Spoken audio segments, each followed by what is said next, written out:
বিশেষ করে এই আয়োজক যারা আয়োজন করেছেন, আয়োজকদের সঙ্গে যারা জড়িত ছিলেন, প্রত্যেকেই আমার আন্তরিক ধন্যবাদ। আমি খুব খুশি, এত খুশি, ভীষণ খুশি। তবে আজ জয় পরাজয় খেলাই থাকে।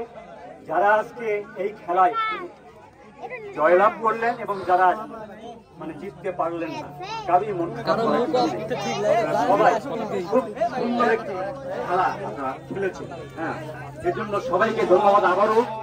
এবং আমার পক্ষ থেকে আগামী দিনে যাতে আরো সুন্দর ম্যাচ পাওয়া যায়, আমরা সেই আশা ব্যক্ত রেখে আমি এখানে আমার কথা শেষ করছি। আসসালামু আলাইকুম। ধন্যবাদ সভাপতি মহোদয়কে। এ পর্যায়ে সংক্ষিপ্ত বক্তব্য রাখবেন প্রধান অতিথি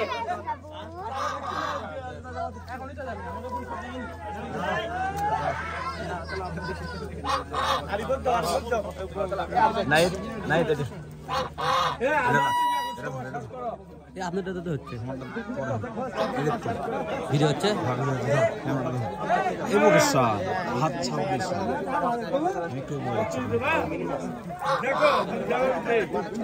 টুর্নামেন্ট পরিচালনা কমিটির সিদ্ধান্ত অনুযায়ী প্রধান অতিথির বক্তব্য এবং পুরস্কার বিতরণ অনুষ্ঠান মাগরিবের নামাজ পর অনুষ্ঠিত হবে।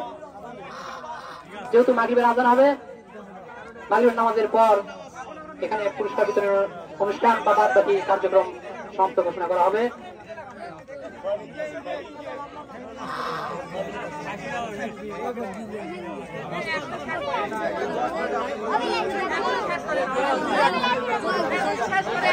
আবারও সিদ্ধান্ত পরিবর্তন, দুঃখিত, আবারও সিদ্ধান্ত পরিবর্তন। এখানে এই মধ্যেই আমরা শেষ করতে যাচ্ছি মাগরিবের নামাজের আগেই। এ পর্যায়ে বিশেষ অতিথি জনাব এম এ ইসলাম আরিফ, পরিচালক হজরত আলী ক্যাডেট মাদ্রাসা, তাকে তার সংক্ষিপ্ত কিছু কথা বলার জন্য অনুরোধ করছি।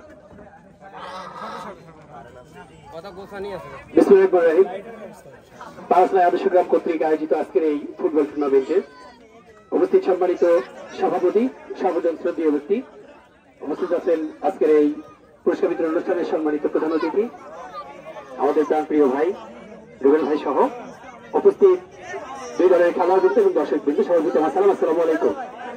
আপনারা কেমন আছেন?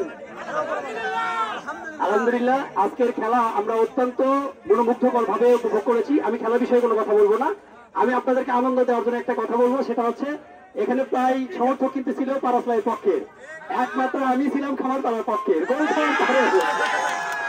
এটা প্রয়োজন ছিল এবং আমি আপনাদের দুই দলেরই সফলতা কামনা করি, কারণ দুই দলেরই যারা খেলোয়াড় তাদেরকে আমি ভালোবাসি এবং তাদেরকে আমি আমার নিজের ভাইয়ের মতো মনে করি। সুতরাং তাদের ভবিষ্যৎ সর্বাঙ্গীন যে উন্নয়ন, সেটা আমি আশা করি। পাশাপাশি